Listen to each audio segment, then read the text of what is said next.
Did you know that thousands of hours go into the creation of a video game? Hi, my name is Chris O'Neill, and today we're going to be talking to you about everything that goes into the creation of a video game, from the coding down to the arts and visuals and the release of the video game. So firstly, let's going to take a look, probably the hardest part, which is the coding.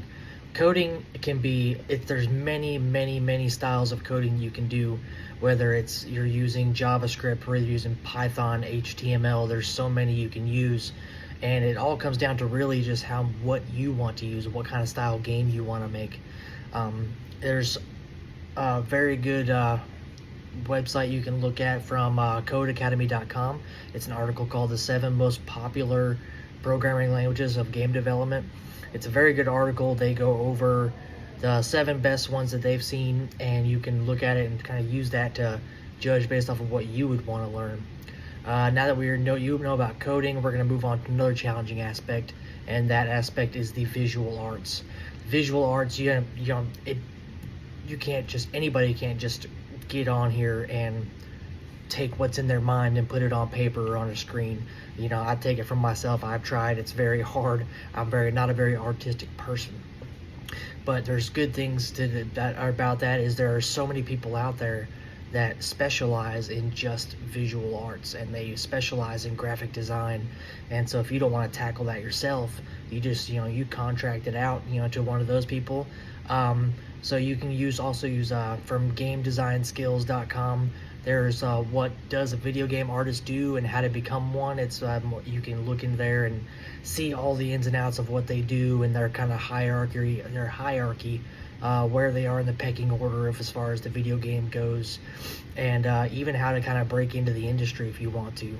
And last but not least, we're going to move on to the end cycle of the video game, which is the release of the video game. And the release of video games got to be the most exciting and the most gut-wrenching part of the entire process. You never know what's going to happen, if the customers are going to like it, if it's going to sell, if you're going to have bugs, if it's going to have anything wrong with it.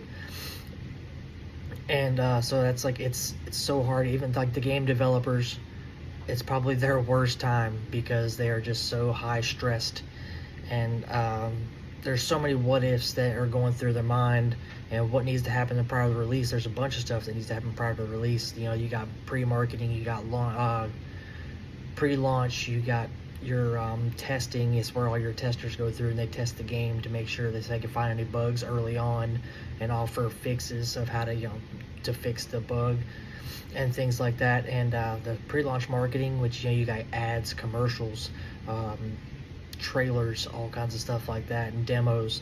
It could probably be said that this is the final nerve-wracking part of the entire process, just before the step of release. And you can go on there and find there's a really good checklist as far as development goes of before release. It's from anybrain.gg. It is a developer's guide to the game release success. It's very good. It shows you a very comprehensive checklist and everything that needs to be taken care of prior to the release.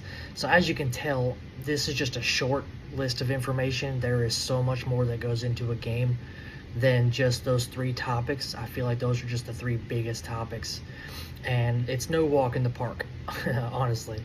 But today, we talked about everything that goes into making video games, which are the 3 main topics that I discussed: the coding, the visual arts and graphics, and the release of the game. But thousands of games are created each year, but those are just from the major developers. If you add in all the indie developers and people out there and your single developers, it's probably more in the hundreds of thousands. Thank you for your time.